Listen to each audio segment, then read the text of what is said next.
दुर्गाय नमः। हे प्रिय भक्तों, आज गुप्त नवरात्रि का 5वां दिन है। 5वें दिन दुर्गा सप्तशती के 9वें और 10वें अध्याय का श्रवण किया जाता है। तो आइए श्री दुर्गा सप्तशती पाठ प्रारंभ करते हैं। सबसे पहले सुनते हैं श्री दुर्गा कवच। ओम नमः चंडिकाय। मार्कंडेय जी ने कहा, हे पितामह, जो इस संसार में परम गोपनीय तथा मनुष्यों की सब प्रकार से रक्षा करने वाला है और जो अब तक आपने दूसरे किसी के सामने प्रकट नहीं किया हो, ऐसा कोई साधन मुझे बताइए। फिर ब्रह्मा जी बोले, हे ब्राह्मण, ऐसा साधन तो एक देवी का कवच ही है, जो गोपनीय से भी परम गोपनीय, पवित्र तथा संपूर्ण प्राणियों का उपकार करने वाला है। हे महामुने, उसे श्रवण करो।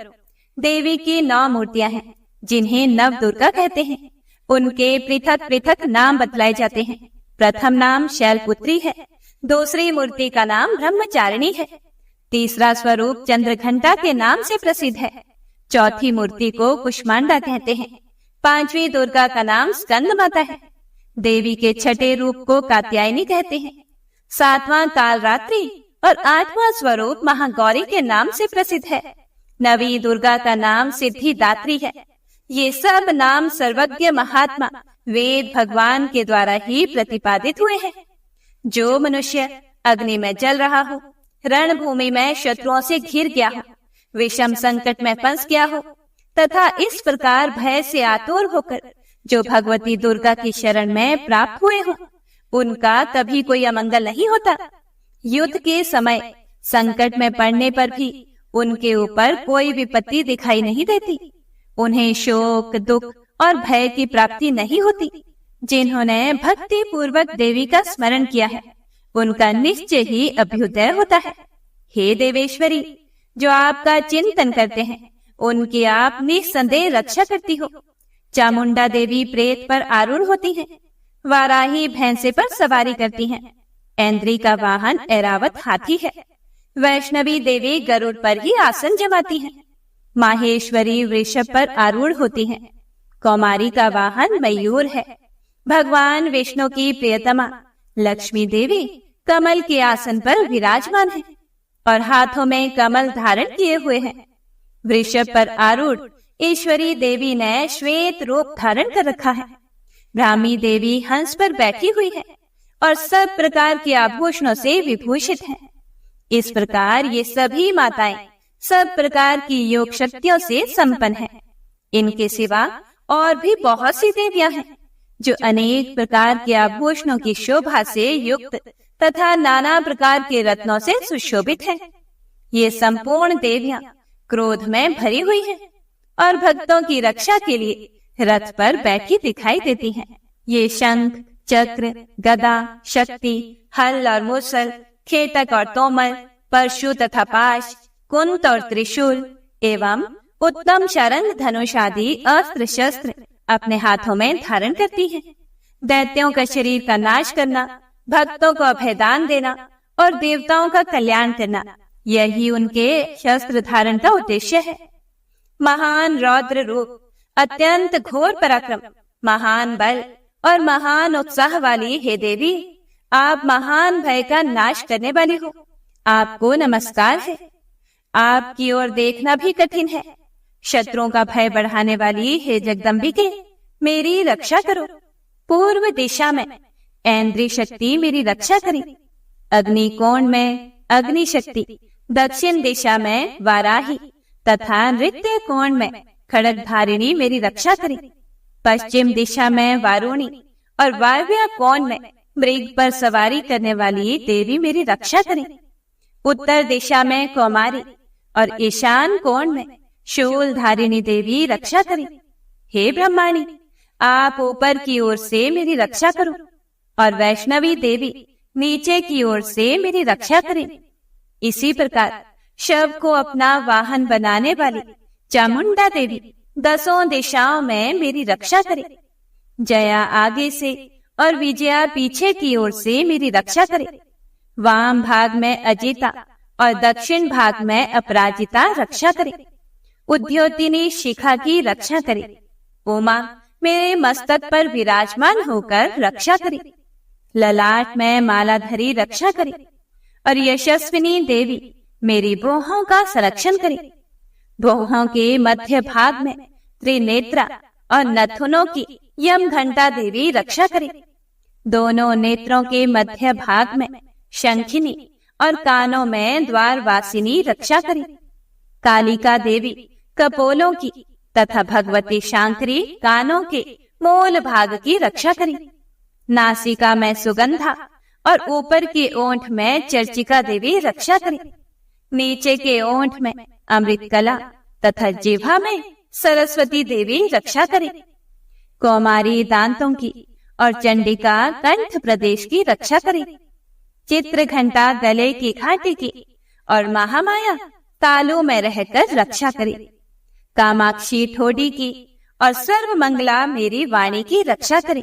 भद्रकाली ग्रीवा में और धनुर्धरी पृष्ठवंश अर्थात मेरुदंड में रहकर रक्षा करे।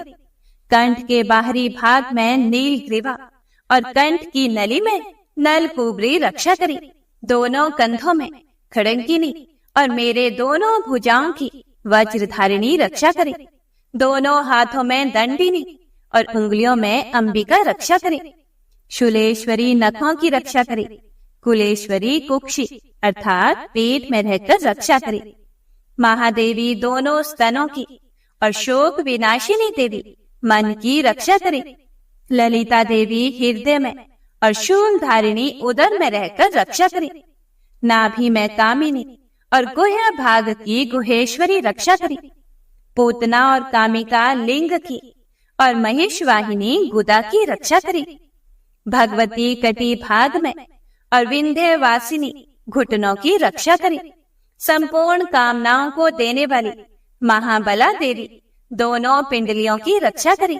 नारसिंही दोनों घुटनों की और तेजसी देवी दोनों चरणों के पृष्ठ भाग की रक्षा करे। श्री देवी पैरों की उंगलियों में और तलवासिनी पैरों के तलुओं में रहकर रक्षा करे।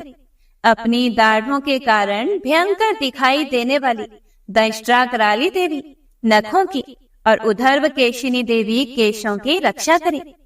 रोमावलियों के छिद्रों में कौबेरी और त्वचा की वागेश्वरी देवी रक्षा करे। पार्वती देवी रक्त, मज्जा, वसा, मांस, हड्डी और मेद की रक्षा करे।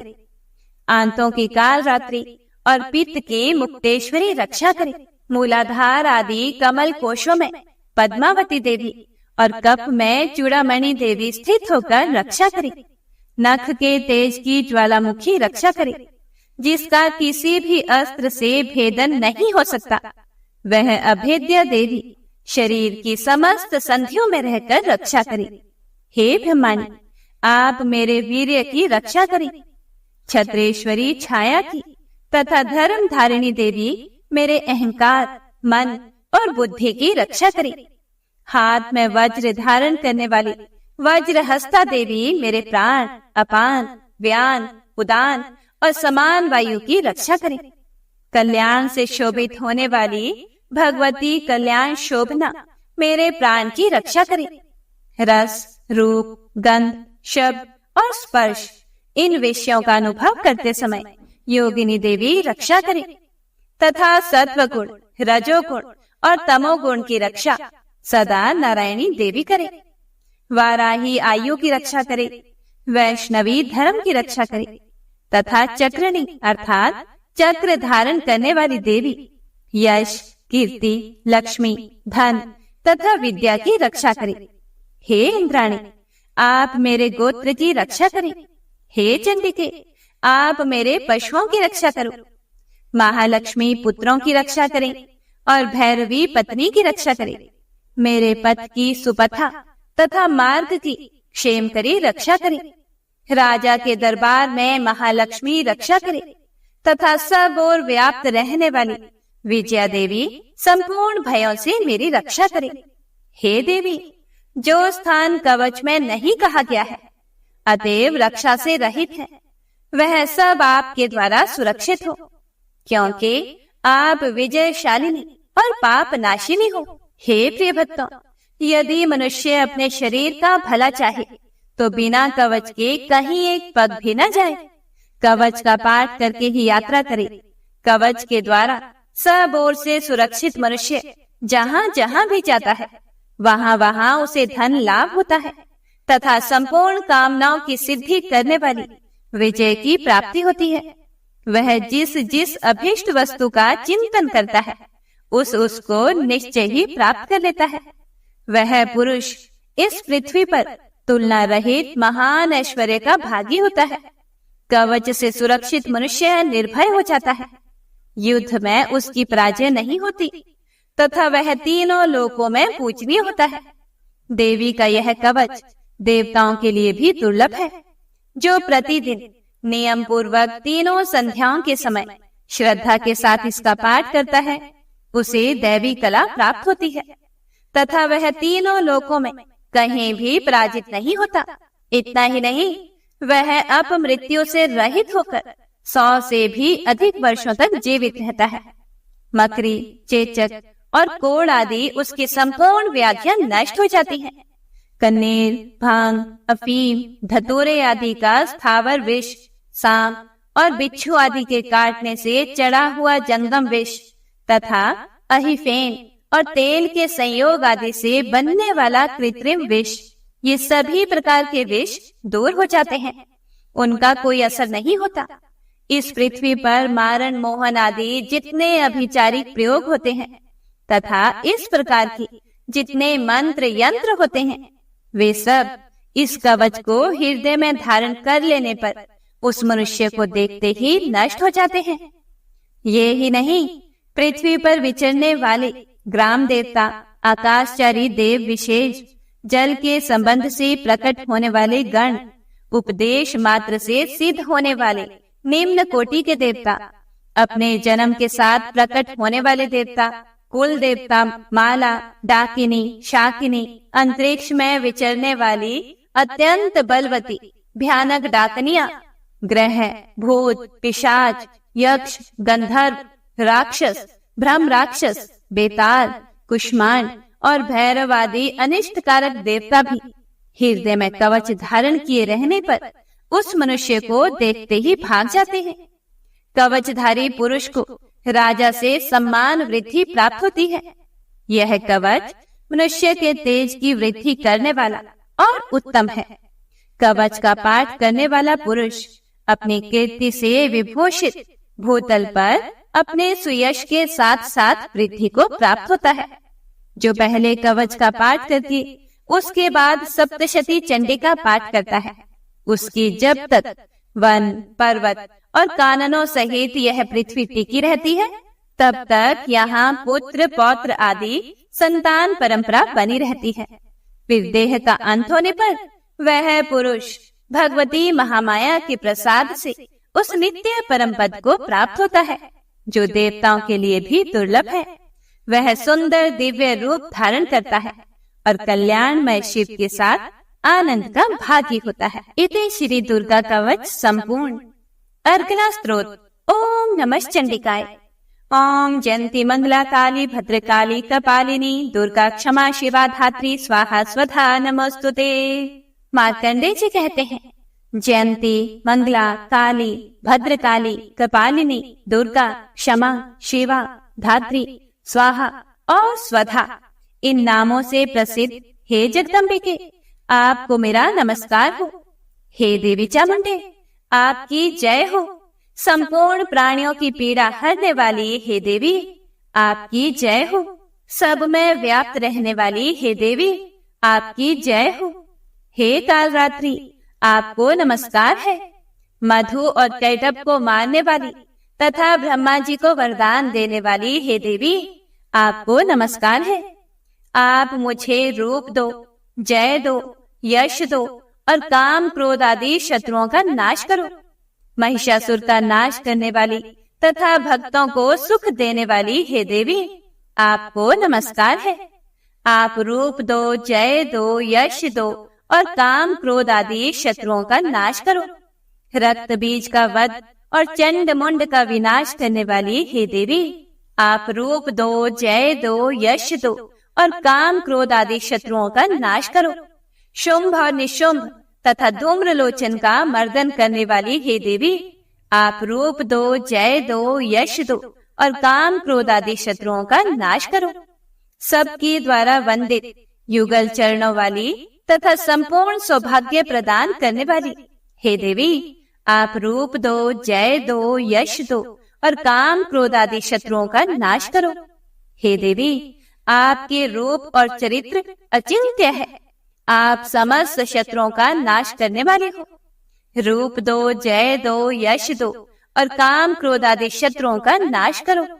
पापों को दूर करने वाली हे चंडिके, जो भक्ति पूर्वक आपके चरणों में सर्वदा मस्तक झुकाते हैं, उन्हें रूप दो, जय दो, यश दो और उनके काम क्रोध आदि शत्रुओं का नाश करो। रोगों का नाश करने वाली हे चंडिके, जो भक्ति पूर्वक आपकी स्तुति करते हैं, उन्हें रूप दो, जय दो, यश दो और उनके काम क्रोध आदि शत्रुओं का नाश करो। हे चंडिके, इस संसार में जो भक्ति पूर्वक आपकी पूजा करते हैं, उन्हें रूप दो, जय दो, यश दो और उनके काम क्रोध आदि शत्रुओं का नाश करो। मुझे सौभाग्य और आरोग्य दो, परम सुख दो, रूप दो, जय दो, यश दो और मेरे काम क्रोध आदि शत्रुओं का नाश करो। जो मुझसे द्वेष रखते हो, उनका नाश और मेरे बल की वृद्धि करो। रूप दो, जय दो, यश दो और मेरे काम क्रोध आदि शत्रुओं का नाश करो। हे देवी, मेरा कल्याण करो। मुझे उत्तम संपत्ति प्रदान करो। रूप दो, जय दो, यश दो और काम क्रोध आदि शत्रुओं का नाश करो। हे अंबिके, देवता और असुर दोनों ही अपने माथे के मुकुट की मणियों को आपके चरणों में घिसते रहते हैं। आप रूप दो, जय दो, यश दो और काम क्रोध आदि शत्रुओं का नाश करो। आप अपने भक्त जन को विद्वान, यशस्वी और लक्ष्मीवान बनाओ तथा रूप दो, जय दो, यश दो और उसके काम क्रोध आदि शत्रुओं का नाश करो। प्रचंड दैत्यों के दर्प का दलन करने वाली हे चंडिके, मुझ शरणागत को रूप दो, जय दो, यश दो और मेरे काम क्रोध आदि शत्रुओं का नाश करो। चतुर्मुख ब्रह्मा जी के द्वारा प्रशंसित चार भुजाधारिणी हे परमेश्वरी, आप रूप दो, जय दो, यश दो और काम क्रोध आदि शत्रुओं का नाश करो। हे देवी अंबिके, भगवान विष्णु नित्य निरंतर भक्ति पूर्वक आपकी स्तुति करते रहते हैं।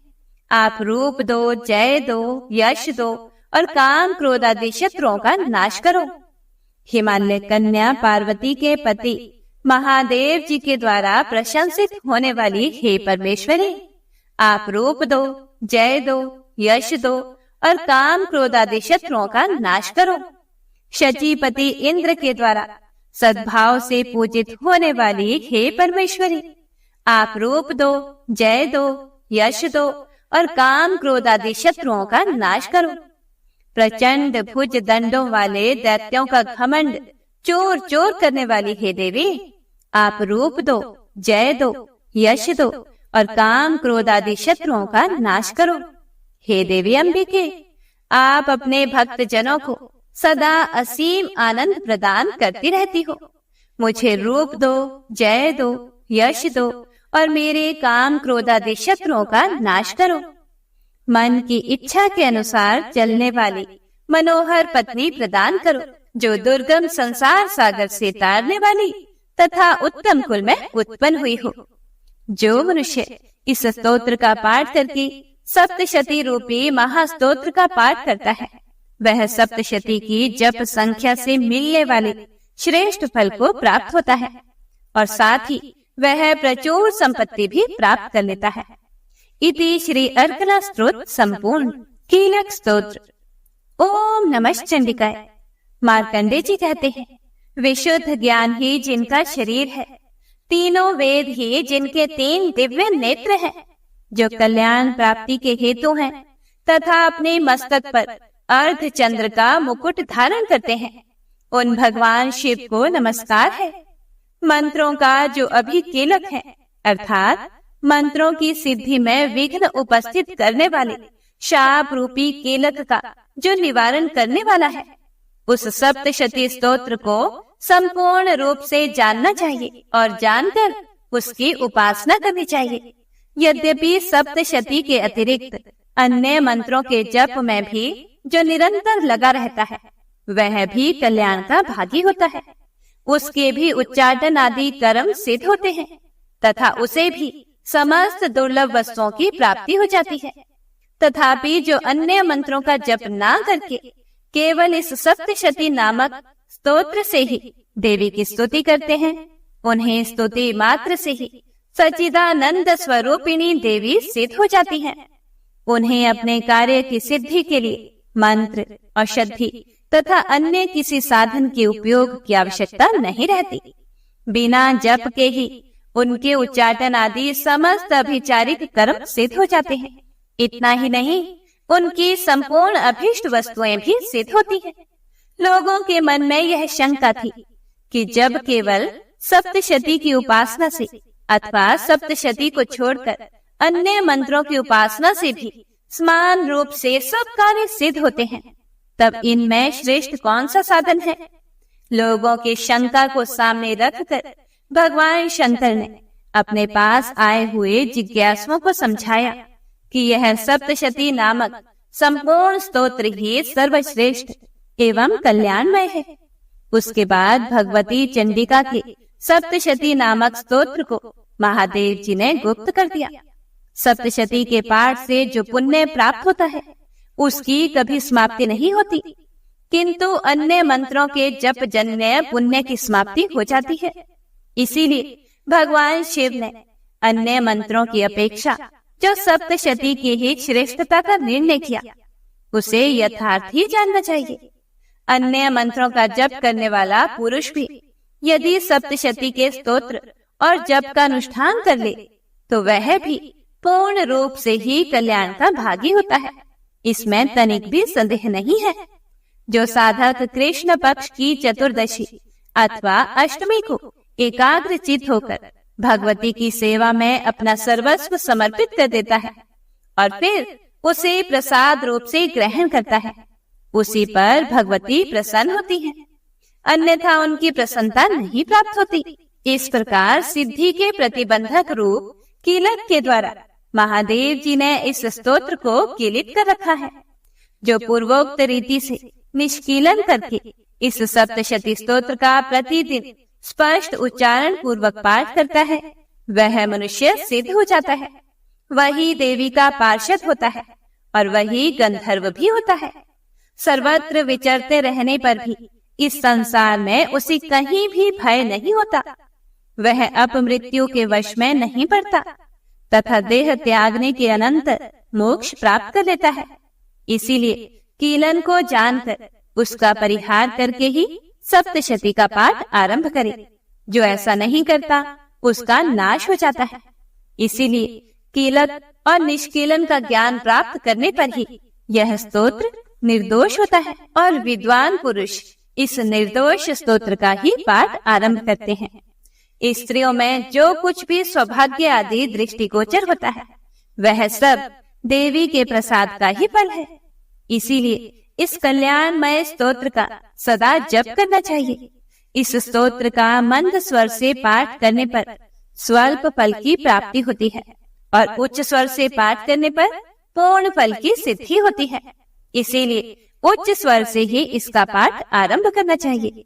जिनके प्रसाद से ऐश्वर्य, सौभाग्य, आरोग्य, संपत्ति, शत्रु नाश तथा परम मोक्ष की भी सिद्धि होती है, उन कल्याणमयी जगदम्बा की स्तुति मनुष्य क्यों नहीं करते। इति श्री कीलक स्तोत्र संपूर्णम। 9वें अध्याय का पाठ सुनते हैं, जिसमें देवी ने किस प्रकार निशुंभ नामक राक्षस का वध किया यह बताया गया है। साथ ही साथ देवी के दूसरे स्वरूपों ने कैसे राक्षसों का संहार किया इसका भी संक्षेप में वर्णन किया गया है। ओम नमः चंडिकाय। राजा सूरथ ने कहा, हे भगवान, आपने रक्त बीज के वध से संबंध रखने वाला देवी चरित्र का यह अद्भुत महात्म्य मुझे बतलाया। अब रक्त बीज के मारे जाने पर क्रोध में भरे हुए शुंभ और निशुंभ ने जो कर्म किया उसे मैं सुनना चाहता हूँ। मेधा ऋषि कहते हैं, राजन, युद्ध में रक्त बीज तथा अन्य दैत्यों के मारे जाने पर शुंभ और निशुंभ के क्रोध की सीमा न रही।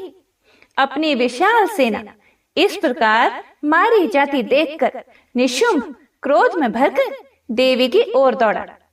उसके साथ असुरों की प्रधान सेना थी। उसके आगे पीछे तथा पार्श्व भाग में बड़े बड़े असुर थे, जो क्रोध से ओठ चबाते हुए देवी को मार डालने के लिए आए। महापराक्रमी शुंभ भी अपनी सेना के साथ मातृगणों से युद्ध करके क्रोधवश चंडिका को मारने के लिए आ पहुंचा। तब देवी के साथ शुंभ और निशुंभ का घोर संग्राम छिड़ गया। वे दोनों दैत्य मेघों की भांति बाणों की भयंकर वृष्टि कर रहे थे।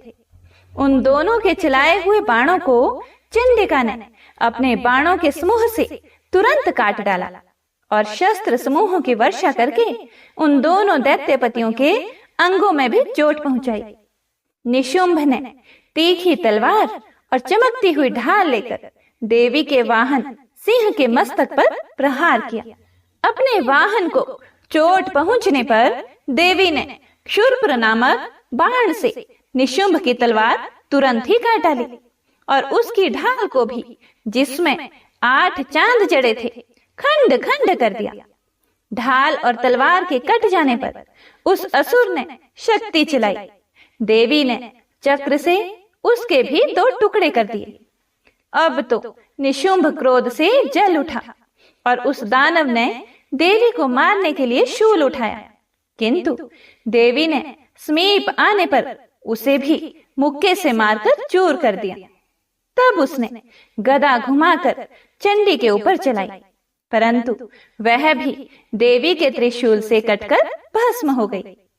उसके बाद दैत्यराज निशुंभ को फरसा हाथ में लेकर आते देखकर देवी ने बाण समूहों से घायल कर उसे धरती पर सुला दिया। उस भयंकर पराक्रमी भाई निशुंभ के धराशाही हो जाने पर शुंभ को बड़ा क्रोध हुआ और अंबिका का वध करने के लिए वह आगे बढ़ा। रथ पर बैठे बैठे ही उत्तम आयुधों से सुशोभित अपनी बड़ी बड़ी 8 अनुपम भुजाओं से समूचे आकाश को ढंक कर वह अद्भुत शोभा पाने लगा। उसे आते देखकर देवी ने शंख बजाया और धनुष की प्रत्यंचा खींचकर गर्जना की। साथ ही अपने घंटे के शब्द से, जो समस्त असुर सैनिकों का तेज नष्ट करने वाला था, संपूर्ण दिशाओं को व्याप्त कर दिया। उसके बाद सिंह ने भी अपनी दहाड़ से, जिसे सुनकर बड़े बड़े गजराजों का महान मद दूर हो जाता था, आकाश, पृथ्वी और 10 दिशाओं को गूंजा दिया। फिर काली ने आकाश में उछलकर अपने दोनों हाथों से पृथ्वी पर आघात किया। उससे ऐसा भयंकर शब्द हुआ जिससे पहले के सभी शब्द शांत हो गए। तत्पश्चात शिव दूती ने दैत्यों के लिए अमंगलजनक अट्टहास किया। इन शब्दों को सुनकर समस्त असुर थर्रा उठे, किंतु शुंभ को बड़ा क्रोध हुआ। उस समय देवी ने जब शुंभ को लक्ष्य करके कहा, ओ दुरात्मन, खड़ा रह, खड़ा रह, तभी आकाश में खड़े हुए देवता बोल उठे, जय हो, जय हो। फिर शुंभ ने वहां आकर ज्वालाओं से युक्त अत्यंत भयानक शक्ति चलाई। अग्निमय पर्वत के समान आती हुई उस शक्ति को देवी ने काट दिया। उस समय शुंभ के सिंहनाद से तीनों लोग गूंज उठे। हे राजन, उसकी प्रतिध्वनि से वज्रपात के समान भयानक शब्द हुआ।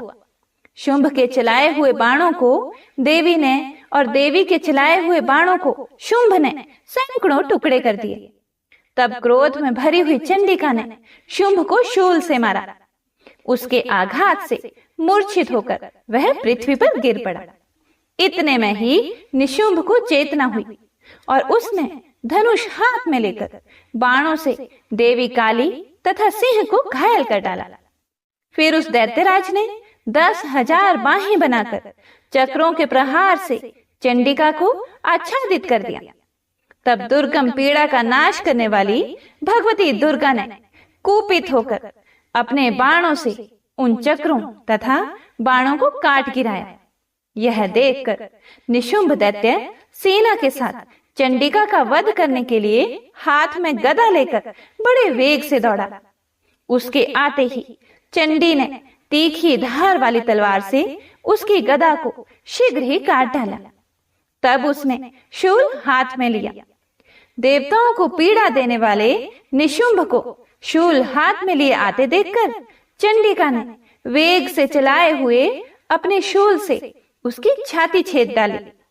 शूल से विदीर्ण हो जाने पर उसकी छाती से एक दूसरा महाबली एवं महापराक्रमी पुरुष खड़ी रह कहता हुआ निकला।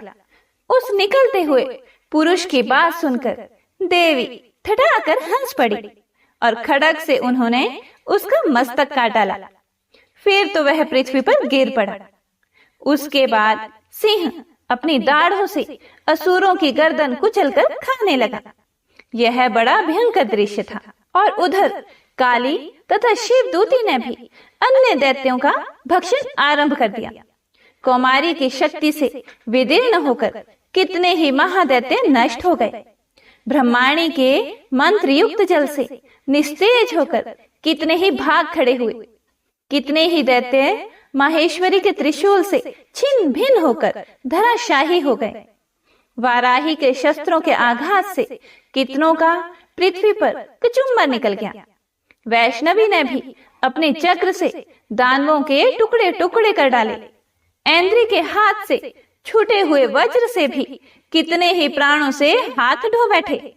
कुछ असुर नष्ट हो गए, कुछ उस महायुद्ध से भाग गए तथा कितने ही काली शिवदूती तथा सिंह के ग्रास बन गए।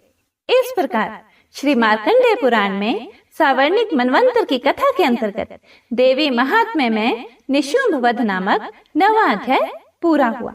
आइए अब श्रवण करते हैं दुर्गा सप्तशती के 10वें अध्याय का, जिसमें शुंभ के वध का वर्णन किया गया है। ओम नमः चंडिकाय नमः। ऋषि कहते हैं, हे राजन, अपने प्राणों के समान प्यारे भाई निशुंभ को मारा गया देखकर तथा सारी सेना का संहार होता जानकर शुंभ ने कुपित होकर कहा कि हे दुष्ट दुर्गे, तू बल के अभिमान में आकर झूठ मूठ का घमंड ना दिखा। तू बड़ी मानिनी बनी हुई है, किंतु दूसरी स्त्रियों के बल का सहारा लेकर लड़ती है। देवी बोली, ओ दुष्ट, मैं अकेली ही हूं। इस संसार में मेरे सिवा दूसरी कौन है? देख, ये मेरी ही विभूतियां हैं, इसीलिए मुझ में ही प्रवेश कर रही हैं। तदंतर ब्रह्माणी आदि समस्त देवियां अंबिका देवी के शरीर में लीन हो गई। उस समय केवल अंबिका देवी ही रह गई। देवी बोली, मैं अपनी ऐश्वर्य शक्ति से अनेक रूपों में यहाँ उपस्थित हुई थी। उन सब रूपों को मैंने समेट लिया है। अब अकेली ही युद्ध में खड़ी हूं। तुम भी स्थिर हो जाओ। ऋषि कहते हैं, तदंतर देवी और शुंभ दोनों में सब देवताओं तथा दानवों के देखते देखते ही भयंकर युद्ध छिड़ गया। बाणों की वर्षा तथा तीखे शस्त्रों एवं दारुण अस्त्रों के प्रहार के कारण उन दोनों का युद्ध सब लोगों के लिए बड़ा भयानक प्रतीत हुआ।